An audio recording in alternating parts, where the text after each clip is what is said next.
नमस्ते। हमेशा खुश रहो बिटियाओं। मैं JVN doctor S Bundela, professor, faculty of education and methodology,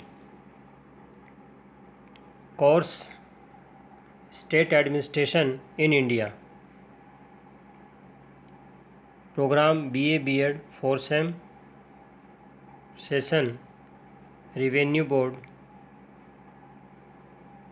government Rajasthan organisation.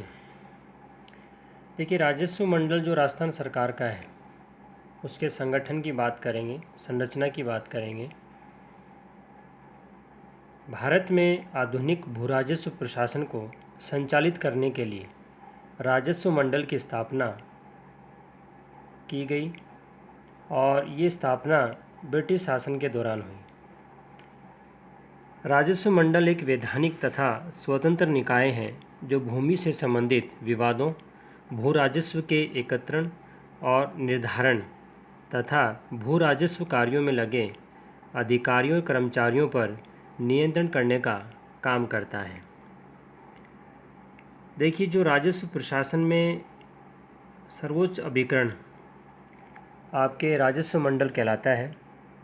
कई बार कंपटीशन में क्वेश्चन आता रहता है कि राजस्व प्रशासन में सर्वोच्च अभिकरण क्या है, तो आप क्या बताएंगे? राजस्व मंडल। ठीक है। आम ग्रामीण कृषक जीवन में भूमि विवाद बहुत ज़्यादा होते हैं, इसलिए इन भू राजस्व से संबंधित मामलों के निपटारे के लिए अलग से राजस्व मंडल निर्मित किए गए हैं।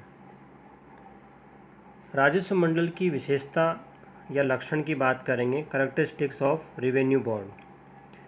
इसमें सबसे पहला लक्षण है कि यह सबसे प्राचीन सरकारी अभिकरण है। दूसरा लक्षण, यह वैधानिक आधार प्राप्त निगम निकाय है। निगम मतलब जो एक ही प्रकार का काम करे, और राजस्व बोर्ड मतलब राजस्व से संबंधित काम करे। तीसरा लक्षण, यह बहुसदस्यीय निकाय है, क्योंकि इसमें एक से ज़्यादा सदस्य इसमें काम करते हैं, बहुत ज़्यादा सदस्य हैं। अगला लक्षण, यह राज्य सरकार तथा क्षेत्रीय और जिला प्रशासन के मध्य समन्वय स्थापित करता है। अगला, कई विभागों से संबंध होने के कारण यह बहुकार्यात्मक निकाय है। अगला लक्षण, राजस्व मंडल उच्च स्थिति प्राप्त एक सम्मानित संस्था है। तो ये कहीं ना कहीं इसके लक्षण हैं राजस्व मंडल के। थोड़ा आगे चलते हैं। भारत में प्रथम राजस्व मंडल की स्थापना ईस्ट इंडिया कंपनी के द्वारा 1786 में बंगाल प्रेसिडेंसी में की गई थी। राजस्व मंडल राजस्थान की स्थापना की गई, किंतु मंडल की वास्तविक स्थापना तिथि 1 नवंबर 1949 मानी जाती है। 1 नवंबर 1949। राजस्व मंडल राजस्थान का मुख्यालय अजमेर में है। कई बार कंपटीशन में इस प्रकार की चीज़ें आती रहती हैं, तो कहीं न कहीं आपको इसमें ध्यान रखना पड़ेगा। अब जो इसका संगठन है उस पर डिटेल से बात करेंगे हम। राजस्व मंडल के सबसे टॉप पर एक अध्यक्ष होता है और उसके बाद फिर सदस्य होते हैं। देखिए, जो अध्यक्ष है वो एक सीनियर, जो सबसे वरिष्ठ आईएएस ऑफिसर हैं वो बनता है, सुपर टाइम स्केल का अधिकारी होता है।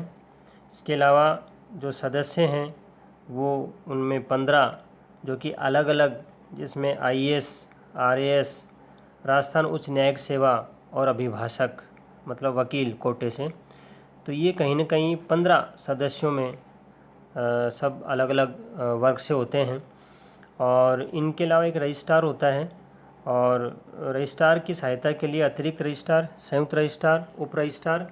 और ये जो राजस्व मंडल है वो कई शाखाओं में विभक्त होती हैं।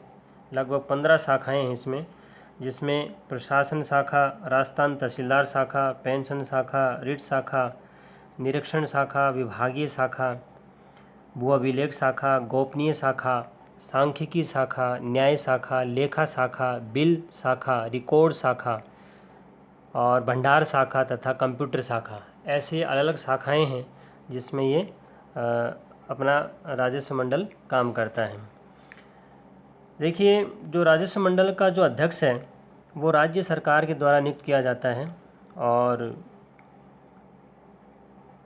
कम से कम उसने 12 वर्ष की सेवा राजस्थान में प्राप्त कर ली हो। और ये जो पद है अध्यक्ष का, वो राज्य के मुख्य सचिव के समकक्ष माना जाता है।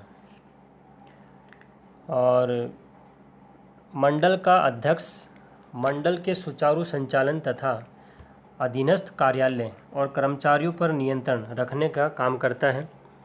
राजस्व मंडल का अध्यक्ष तहसीलदार और नायब तहसीलदारों का नियुक्ति और अनुशासन संबंधी कार्यों को देखता है। देखिए, अगर इसकी बात करें अपन मेंबर्स की, सदस्यों की, तो इसमें जो सदस्य हैं वो 15 हैं। इसमें देखिए वर्तमान समय में जो अलग अलग जो वर्ग हैं इनके, जैसे आईएएस की योग्यता क्या होनी चाहिए, वो राजस्थान का निवासी होना चाहिए, कम से कम 12 वर्ष राजस्थान में उसने काम कर लिया हो।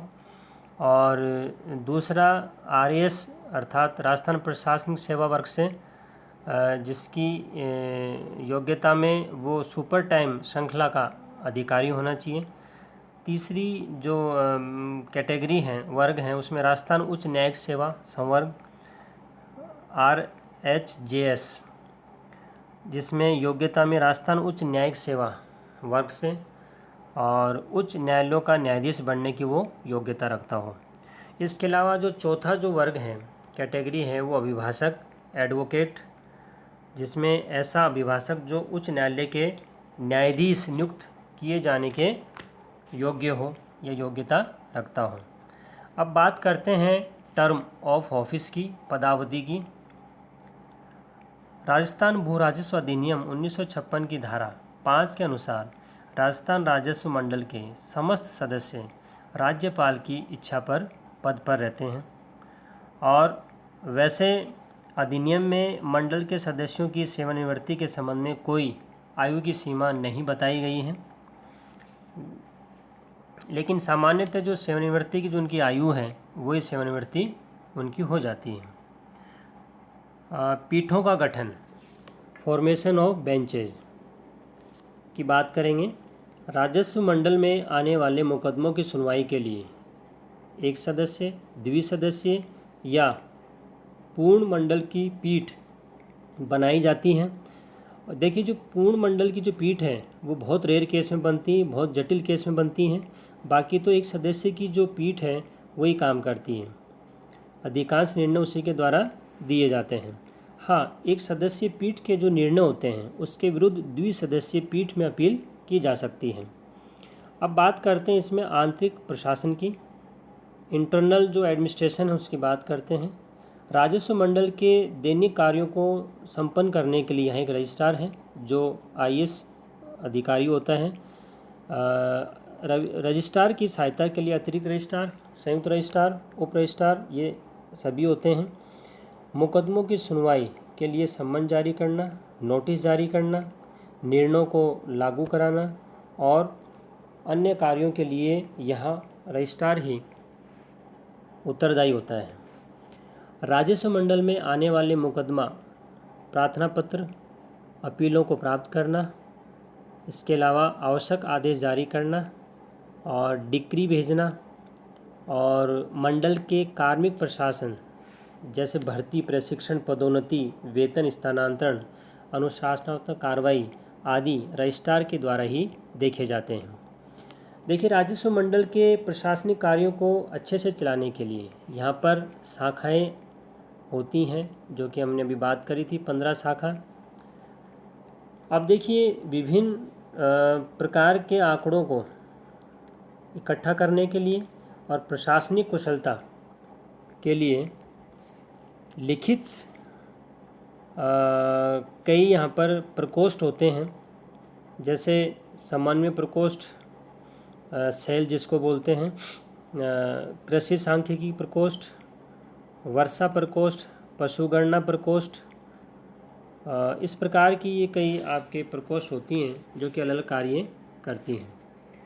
ये सेशन डिजिटल वर्जन 2.0 ज्योति विद्यापीठ महिला विश्वविद्यालय जयपुर द्वारा तैयार किया गया है। मैं ये आशा करता हूँ कि आप मेरे डिजिटल सेशन से खुश ही होंगे। अगर आपकी कोई क्वेरी है तो कमेंट बॉक्स में ज़रूर लिखें, मैं इसे हल करने की कोशिश करूँगा। धन्यवाद।